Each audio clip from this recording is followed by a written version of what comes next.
Well, this Sunday is the second Eagles-Giants matchup in 3 weeks, so naturally today is the second Locked On Eagles, Locked On Giants crossover in 3 weeks, and it's coming up next.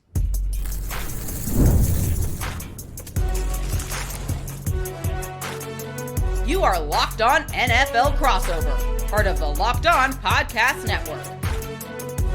Your team every day. Thanks so much for making Locked On Eagles and Locked On Giants your first listen each and every day. It's Crossover Thursday, and it's presented by PrizePicks. Download the PrizePicks app today and use the code LOCKEDONNFL to get $50 in lineups after you play your first $5 lineup. I'm Louie DiBiase of Locked On Eagles. She's Patricia Traina of Locked On Giants. And Patricia, this is the second time we're talking in just 3 weeks, as the Eagles have two matchups with New York in 3 weeks. The Giants really took it to the Eagles on Thursday Night Football. I think they kind of shocked the football world, on national television. Jaxson Dart, I thought, was incredible in that game, through the air, on the ground. It kind of lit Philadelphia on fire for a few weeks. So we'll see what happens in this one. But that game was a lot closer than I thought. And actually, I don't even want to say closer, a lot more lopsided, just in the opposite direction than what we expected. Yeah, welcome to the Jaxson Dart and Cam Scatterboo era. Completely different team, yeah. Yeah, they have definitely breathed new life into the New York Giants. Look, it hasn't been perfect. We all saw what happened last week, although that was more on the defense. But these two kids, and we'll throw in Abdul Carter because he's more quiet, but they've got some moxie, and they have brought that to the locker room, and it's rubbing off on the veterans. And it's actually, if we can just get through the growing pains that the roster's going through now, I think there's some really nice things on the horizon for this team. Yeah, I don't think it's a coincidence that there's just a renewed, refreshed energy in New York, Patricia, because I think you see this a lot across the NFL when they finally move forward with the young rookie quarterback that they're hoping is the face of the franchise. It's the answer moving forward. It feels like the rest of the team can almost start that journey too, whereas when they're kind of playing with a bridge quarterback like a Russell Wilson, it's almost like everything's on pause. And I don't want to say you're not working towards anything this season, because obviously you would still want to make the playoffs and compete, but you're not really making progress towards anything in the future until that quarterback is playing. And now that Jaxson Dart is really making strides, and they're 2-2, should be 3-1 in games that he starts, I really do think it's not a coincidence at all that I think the entire Giants team is playing so much better than they did when Russell Wilson was their quarterback. Oh, absolutely. And by the way, if you ask Jaxson Dart, he'll tell you that they should be 4-0. Not just That's a good point. Both losses were close. He has said that, absolutely. But yeah, with Jaxson Dart, I think one of the things that has really made a difference is he has allowed Brian Daboll to open up a whole playbook that wasn't necessarily available to Russell Wilson. Now, if you go back and you look at the film, Russell Wilson barely attacked the middle of the field. And I suspect it has to do with the fact that, he's 5'10", I think is what he's listed. On a good day. I think he's a little shorter than that. When I stand next to him, he just seems to be at my eye level. Now I'm 5'8", but with Jaxson Dart, he's 6'2". So now, he's getting the tight ends involved a lot more than, Russell Wilson was. Now, how much of that is a result of Malik Neighbors not being there? I don't know. But, the point being is they're using every available resource they have, and they're not as predictable anymore. Yeah. And I think obviously this sounds kind of cliche talking football, but the competitive nature and just the energy of Jaxson Dart, and as you mentioned earlier, Cam Scatterboo, I think the Philadelphia Eagles in that game were not ready to get punched in the mouth so early on in that matchup. And I just don't think they were able to match New York's young energy throughout that game, where they just kept coming at them over and over again. And the Eagles, I was very frustrated at the end of that matchup because I felt like they were the ones that needed to show some fight after blowing that lead in the second half against the Denver Broncos the previous week. But yeah, I don't think it's a coincidence at all that New York has turned things around. I think you look at the competitive, kind of crazy nature of that backfield on offense now, and New York's kind of humming, and they probably should have won that game against the Broncos if Denver doesn't score 33 crazy points in the fourth quarter. they likely win. From the Eagles' perspective, the storyline of this game is obviously the revenge factor and just making sure you don't get swept by a division opponent. Division record is very important when it comes to seeding in the playoffs, and for the Eagles at 5-2, like that's something in a loaded NFC conference that you have to think about. But for me, I think it's more about, can you turn last week's win against Minnesota into the game that propels them into becoming a much more consistent juggernaut, if you will, that I think everybody expected them to be this year. I thought after that Rams comeback in the second half, week 3, that was going to be the thing that kind of catapulted them into maybe another win streak like last year, and they just weren't able to do it. They weren't able to find consistency. Jalen Hurts coming off, I think, the best game he's ever had in a regular season against the Vikings. I am hoping that kind of turns them into a much more consistent football team. And Patricia, they're going to need to, because like I just said, if you look at the NFC standings, I mean, there's 5 or 6 teams that only have 2 losses. It's a much deeper conference than the AFC.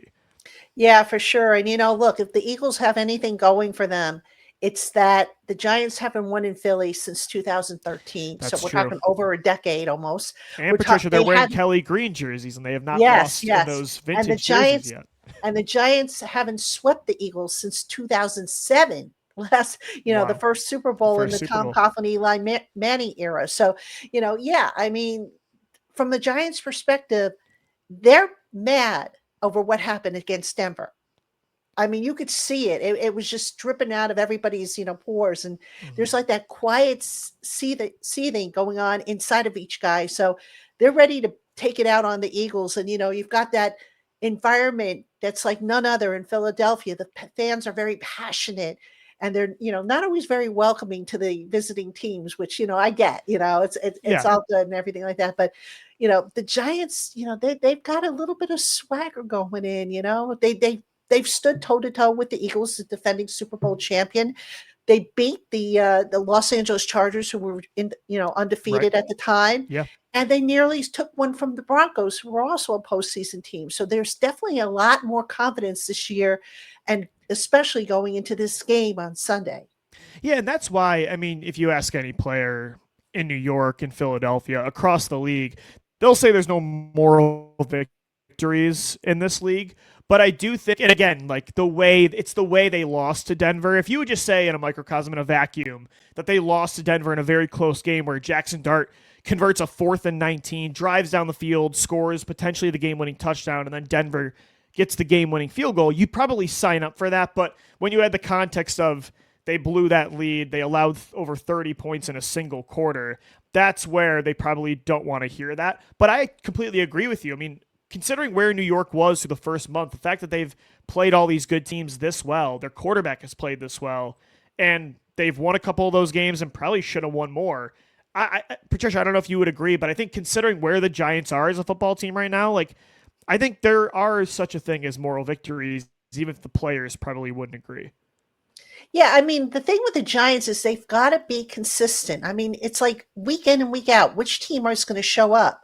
That's what's probably most frustrating right now. Are you going to get the team that, handled the Eagles and the Chargers, or are you going to get the bumbling, stumbling idiots that you saw the Eagles too? Yeah, I mean, are you going to see the team that lost to the Saints? Are you going to see, the team that choked in the fourth quarter against the Broncos? Who are you going to see? And that's what's really frustrating about the Giants right now. So once they start building some consistency, and I believe they're not too far off from doing that, that's when we'll really know what this team is made of. For sure. We got matchups to watch coming up next. It's Crossover Thursday. Locked On Eagles, Locked On Giants. Don't go anywhere. We will be right back.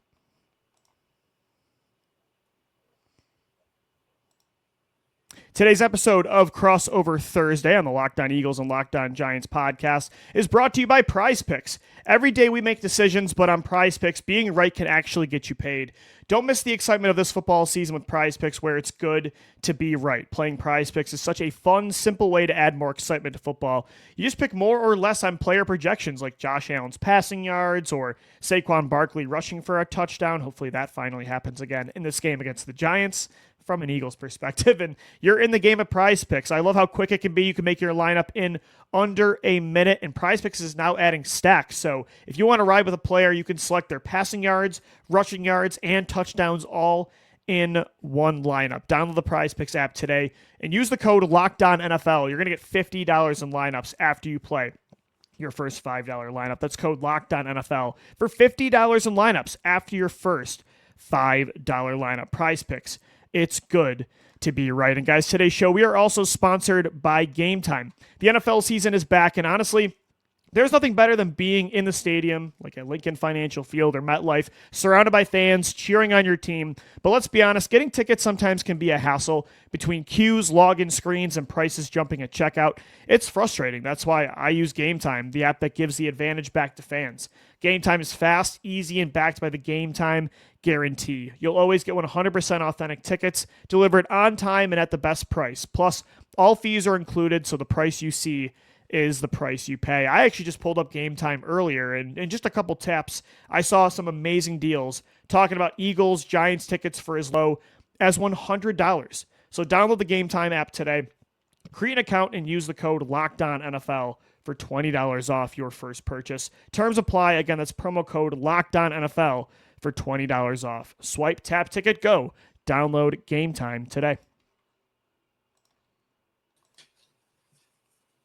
Crossover Thursday, Locked On Eagles, Locked On Giants. I'm Louie DiBiase of Locked On Eagles. She's Patricia Traina of Locked On Giants. And Patricia, like we said, this is the second matchup between these two NFC East rivals in the last 3 weeks.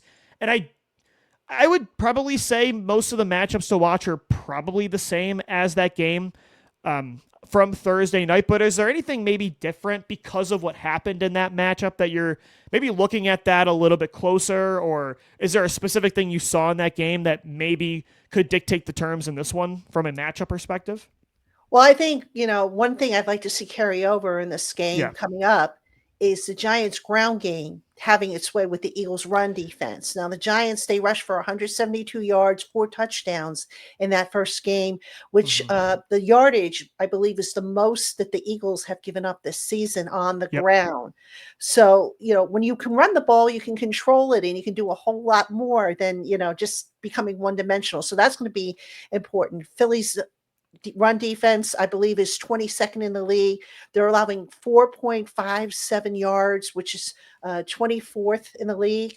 So that's something I'd like to see continue. Now, the other thing I think might change, and, I'm assuming Brandon Graham is going to play, but the Eagles come into this game having, I think, one of the lowest, I think the third lowest pressure to sack ratio. Their pass rush has just been terrible.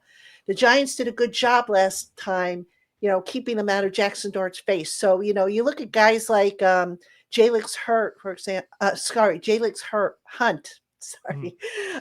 He's got 21 quarterback pressures, tied for second most in the NFL. Part of a defense, like I said, third lowest pressure to sack ratio. So the Giants offensive line, they got to be on their P's and Q's to keep that pass rush, which I think is going to be better now if Brandon Graham joins them. And also you're getting back Jalen Carter. So that's going to be a big change I think we got to pay attention to. I'm really glad you mentioned the pressure to sack ratio stat, because that was what I was going to highlight. When you look at that game and pretty much every matchup so far the Eagles have had this season, I do feel like they've been at times been able to be consistently getting to the quarterback, but getting them down on the ground, turning pressures into sacks on that initial pressure has been a problem. I mean, Josh Uche, I think, has been a very underrated signing of Howie Roseman this offseason. Finally just got his first sack in a big spot against the Minnesota Vikings. I feel like most of their pressure, their sacks have come from the interior. Moro Ijoma, their third-year tackle, leads them in sacks with 3. Jordan Davis, a defensive tackle, is second on the team in sacks. Jalen Carter, as you mentioned, back. Like, he is kind of the go-to guy in creating pressure on the defensive line, especially on the edge. They need to make sure Jalen Hunt has been able to get to quarterback. Same with Josh Uche. Brandon Graham, like you said, maybe playing in this game. When they get to Jaxson Dart, they cannot let him break that initial tackle, that initial sack, because Dart is so good at making you play outside the pocket, on the run, rushing. I mean, he had over 50 yards rushing in that game on Thursday night. He had a rushing touchdown, and he was also able to push the ball down the field on the run. He had some big plays deep, had over 190 passing yards and a passing touchdown as well. So I think with when you look at the Giants' personnel on offense, there's not anything really at wide receiver that wows you that the Eagles should be like terrified of. But those guys were able to make plays against them because, number one, Quinyon Mitchell was hurt. Him coming back will be big. But they were able to take advantage of Dart making things happen. And so I think that's really the main thing to watch for the Eagles defense, because that really gashed them on Thursday Night Football. Yeah, I mean, Jaxson Dart, he can extend plays with his legs. He can run those RPOs and zone reads. I mean, he gives them a whole new dimension that they didn't have with Russell Wilson in there. And, now when you've got a quarterback, and you guys know this because Jalen Hurts gives you the same advantage, when you have a quarterback who can run and make things happen with his legs, now you've got to account for that guy. Whereas, if you go back to the days when the Giants had Eli Manning, you always knew where Eli Manning was going to be. He was a statue back there. Right. Now that those quarterbacks nowadays are becoming like dinosaurs. They're becoming extinct. So Jaxson Dart is not afraid to take off. He's not afraid to take on contact. Again, very confident, takes pride in being, tough and getting that extra yard. I think sometimes the coaches and the fans would like for him to maybe live to see the next down as opposed to trying to get that extra yard. But Jaxson Dart has been a big difference. And like I said, they've been able to open up that playbook so much wider, almost like, I think what Brian Dable's trying to get at is almost like replicate what Josh Allen was able to do up for him up in Buffalo. Yeah, no, absolutely. And that allows, like, when you can create like that, and the longer he holds onto the football and the plays alive, like, the harder it makes it for the Eagles secondary to hang on. Even if, again, they have the advantage over the Giants receivers, Dart was able to elevate and make plays happen for his wide receivers. Luckily, though, like I said, Quinyon Mitchell, who did exit that game early with a hamstring injury, will be back in this football game. Knock on wood that he doesn't get hurt again. He had an absolutely stellar performance against Justin Jefferson and Jordan Addison Sunday in Minnesota. So, Patricia, that's going to be a big thing for the Eagles secondary as well. What would you look at on the other side? Jalen Hurts had the best regular season game, in my opinion, of his career. He had a perfect passer rating, which has only happened two other times in Eagles history. It was Donovan McNabb at one point and Nick Foles in 2013. What are you watching in that matchup between the Eagles offense and the Giants defense? Well, obviously, you mentioned it, Jalen Hurts. I mean, he's a guy that can do a lot of damage to you. So you've got to do a good job containing him. And to their credit, the Giants have done a pretty good job, especially on the edges against the run. It's just, I guess, sometimes up the middle is where they have the problems with guys not getting off blocks and the linebackers not filling, the holes up front or the run fits. But, last week, the Giants, it's interesting. The first couple of the last 2 weeks prior to, the Eagles game and then the game before that, the Giants were actually pretty good against the run. They held the opponent to under 100 yards. And I think that's going to be a big key. Saquon Barkley is still Saquon Barkley. I know he's had some struggles. He still scares me. I'm still waiting for his get right game.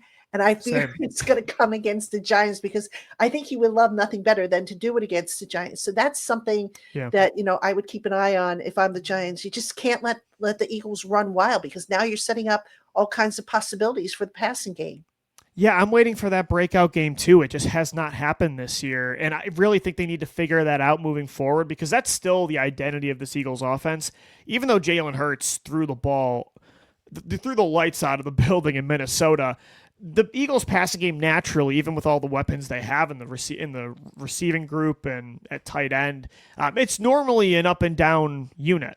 The run game is what is their superpower, but this year it just has not happened. Saquon Barkley has not had a game over 100 rushing yards, and I don't know though. I think this might have to be a game that they win again through the air because when you look at that matchup, the Eagles probably will not have starting center Cam Jurgens in this game. He left the game against the Vikings injured. They used veteran Brett Toth at center. That did not go very well. Maybe they consider playing a rookie day 3 pick out of Boston College and Drew Kendall at that spot, an undersized center. But, in zone running attacks, he does get upfield pretty well. Kind of is a very, very poor man's version of what they liked about Jason Kelce and Cam Jurgens. So that matchup between whoever's starting at center, if Jurgens is not in there, up against like Dexter Lawrence, for instance, on the interior, That's what I'm a little bit nervous about. I do think if the Eagles are going to get back on track in the rushing attack, it is going to have to be outside the numbers. I think it's going to be a lot of zone plays leading through Jordan Mailata, Lane Johnson, like follow the tackles, because Patricia, I'm not sure if the Eagles can win that matchup in the middle. And Landon Dickerson still at left guard isn't 100% healthy either. So if Saquon's going to do it, it's outside the numbers. Yeah, and I'll give you one more, Louie. The Yeah. Giants aren't going to have, in all likelihood, Paulson Adebo at cornerback, which means so it might be the passing game again. There might be a very good chance, and Giant fans are not going to want to hear this, that we see Deonte Banks, who, for whatever the reason, just can't seem to get it together. Yeah. So against those Eagles receivers, I mean, you mentioned how Jalen Hurts had one of his best passing games. So, I think maybe what the Giants do, Cordell Flott, who's been playing lights out this season, maybe he draws the number one receiver.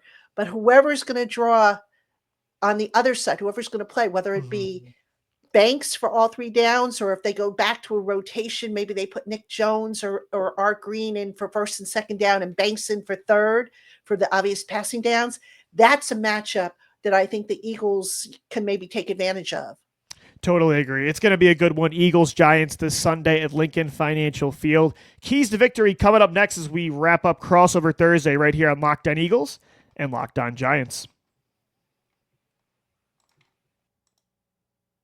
Today's episode of Crossover Thursday is brought to you by Mazda. Mazda crafts cars for those who do more than simply move. Mazda delivers confidence with every ride with more IIHS Top Safety Plus pick awards than anybody else. From footwork to breathwork, athletes sweat all the details. Mazda brings that same intention to how they craft every model. You can feel Japanese craftsmanship in every detail.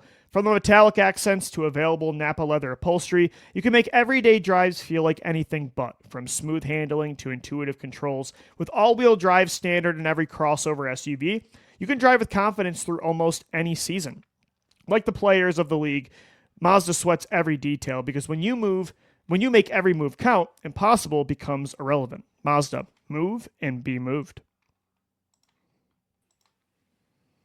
All right, wrapping up Crossover Thursday, Locked On Eagles and Locked On Giants. Thanks so much for making us your first listen each and every day. Also, by the way, guys, make sure your second listen of the day is the Locked On NFL podcast. You got in the morning Tyler the Madman Rowland giving you a shot of espresso to start your football day, while Tony Wiggins takes you into the barbershop for the smoothest breakdowns to end the day. Find Locked On NFL on YouTube or wherever you listen to podcasts. All right, Patricia, the Giants got a big win against the Eagles a couple weeks ago on prime time. If they're going to do it again, and like you said, they have not swept the Eagles, and that's a crazy stat since 2007 when they won that first Super Bowl in the Tom Coughlin, Eli Manning era.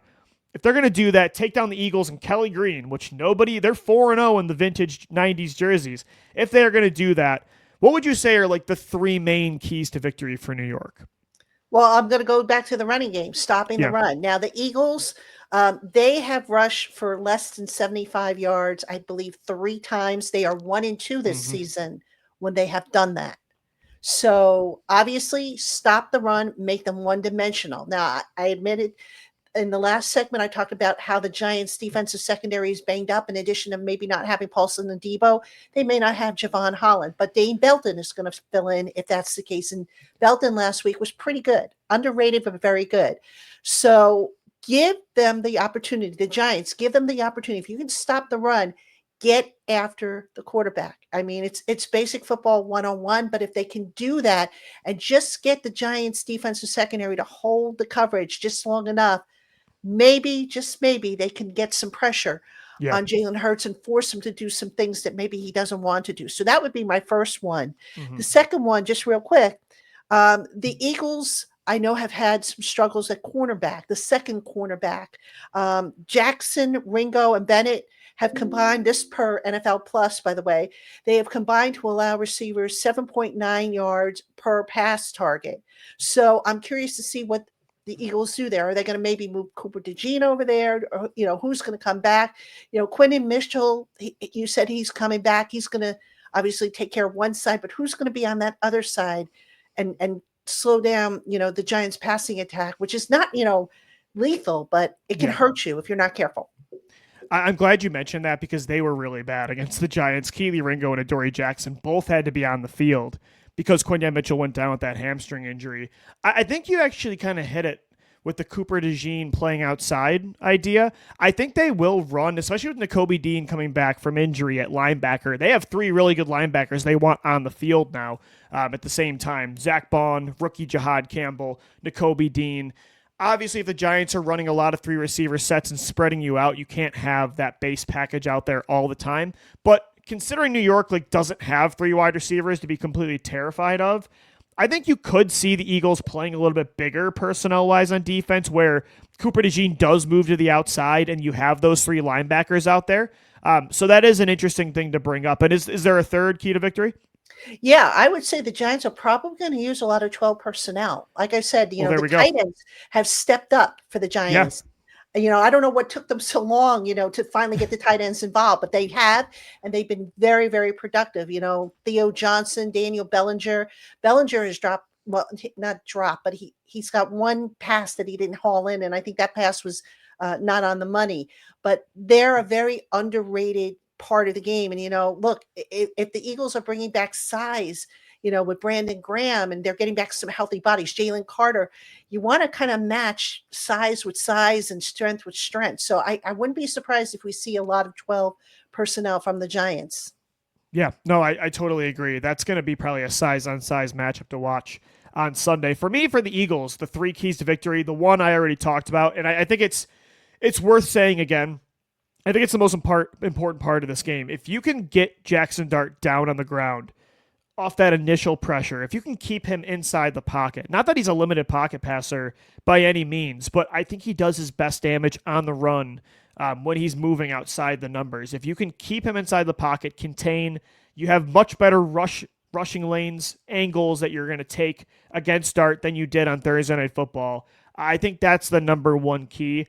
And then for me as well, on the offensive side of the football, find a quick passing game rhythm, get the ball out quick, find easy yards to A.J. Brown, Devontae Smith, Dallas Goedert, because I still, you mentioned the Saquon Barkley breakout game eventually happening, and I don't think Saquon has shown that he physically is slowing down at all. I think it's an offensive line issue, but I don't think that's going to get much better in this game because Cam Jurgens, their starting center, likely will not play. So how do you find those easy yards? You can't just rely on the deep ball like you did against Minnesota every single play to save you.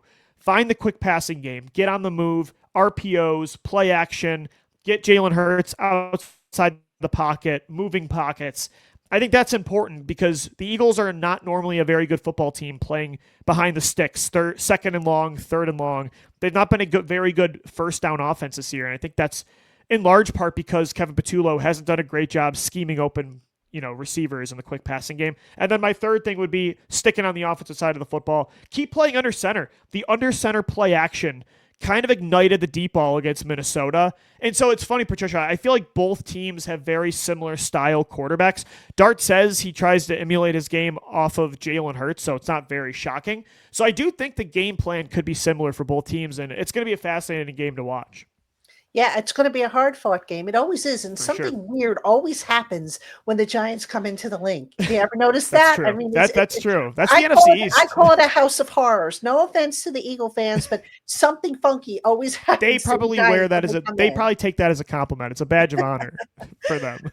Yeah. So, absolutely. It's going to be a great game. Hopefully the Eagles do not get swept, but for New York, of course, that would be a big-time first for them in almost 18, 19 years, which is pretty crazy. But we'll see what happens Sunday at 1 o'clock kickoff. Eagles-Giants at Lincoln Financial Field. Make sure you subscribe to Locked On Eagles, Locked On Giants. Each and every day we got a show for you, another podcast as well on Friday, and then reactions after the game. Thanks as always for making us your first listen each and every day. For Patricia Traina of Locked On Giants, I'm Louie DiBiase of Locked On Eagles. Thanks so much for downloading, watching, and listening, and we'll see you next time.